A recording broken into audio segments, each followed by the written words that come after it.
I'm a storyteller, and I would like to tell you a few personal stories about what I like to call the danger of the single story.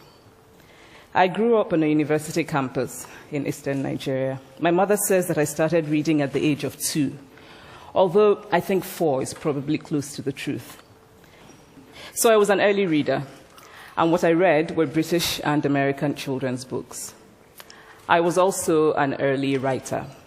And when I began to write at about the age of 7, stories in pencil with crayon illustrations that my poor mother was obligated to read, I wrote exactly the kinds of stories I was reading.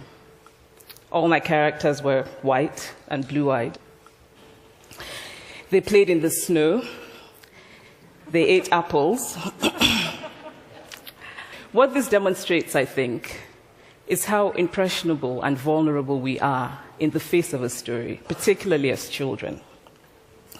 Because all I had read were books in which characters were foreign, I had become convinced that books, by their very nature, had to have foreigners in them and had to be about things with which I could not personally identify. Now, things changed when I discovered African books. There weren't many of them available, and they weren't quite as easy to find as the foreign books, but because of writers like Chinua Achebe and Kamara Laye, I went through a mental shift in my perception of literature.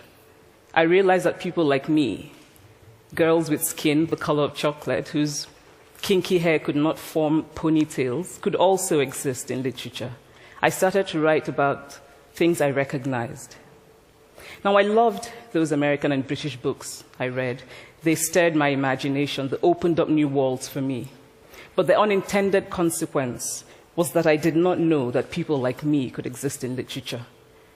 So what the discovery of African writers did for me was this. It saved me from having a single story of what books are.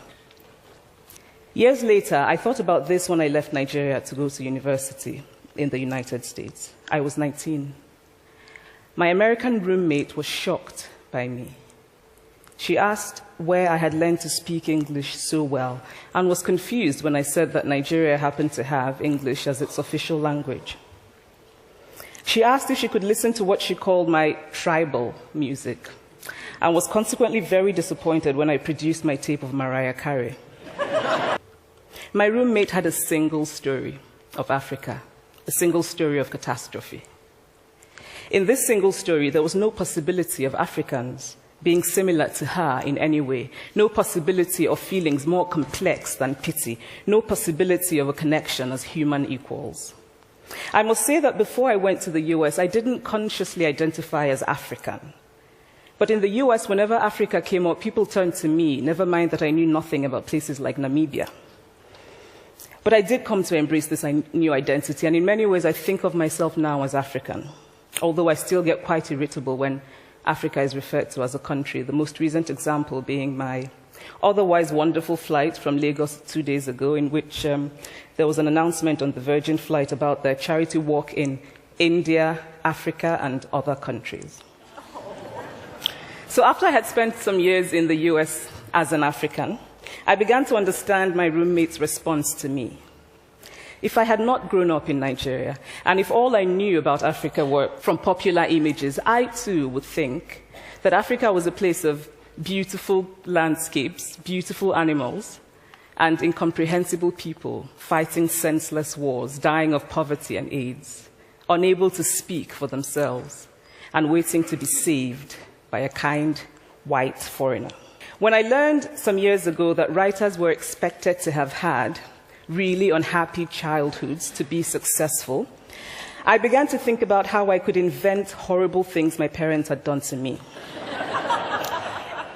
But the truth is that I had a very happy childhood, full of laughter and love, in a very close-knit family. But I also had grandfathers who died in refugee camps. My cousin, Polly, died because he could not get adequate health care. One of my closest friends, Okoloma, died in a plane crash because our fire trucks did not have water. I grew up under repressive military governments that devalued education so that sometimes my parents were not paid their salaries. And so as a child, I saw jam disappear from the breakfast table. Then margarine disappeared. Then bread became too expensive. Then milk became rationed. And most of all, a kind of normalized political fear invaded our lives. All of these stories make me who I am. But to insist on only these negative stories is to flatten my experience and to overlook the many other stories that formed me. The single story creates stereotypes. And the problem with stereotypes is not that they are untrue, but that they are incomplete. They make one story become the only story. Of course, Africa is a continent full of catastrophes. The immense ones, such as the horrific rapes in Congo, and depressing ones, such as the fact that 5,000 people apply for one job vacancy in Nigeria. But there are other stories that are not about catastrophe, and it is very important, it is just as important to talk about them. I've always felt that it is impossible to engage properly with a place or a person without engaging with all of the stories of that place and that person. The consequence of the single story is this: it robs people of dignity. It makes our recognition of our equal humanity difficult. It emphasizes how we are different rather than how we are similar.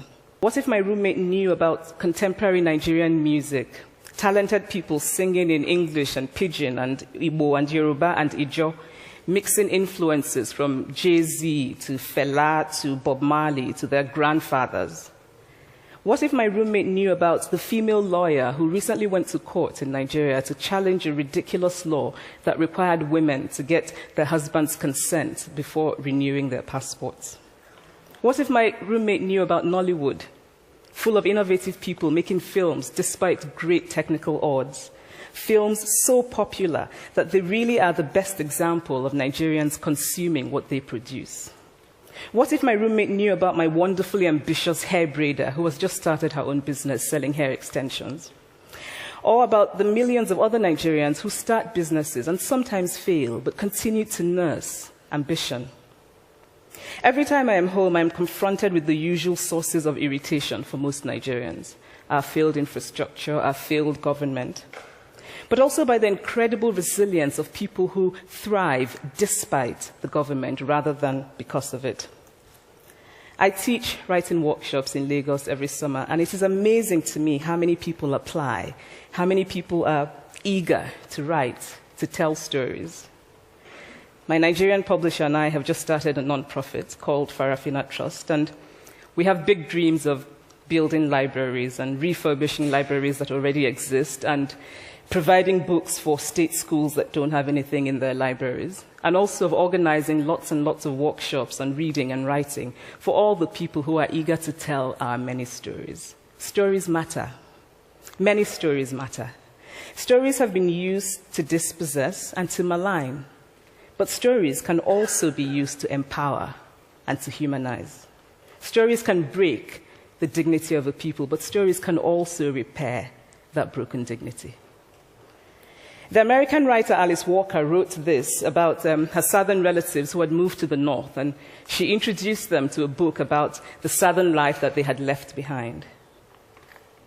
They sat around reading the book themselves, listening to me read the book, and a kind of paradise was regained. I would like to end with this thought, that when we reject the single story, when we realize that there is never a single story about any place, we regain a kind of paradise. Thank you.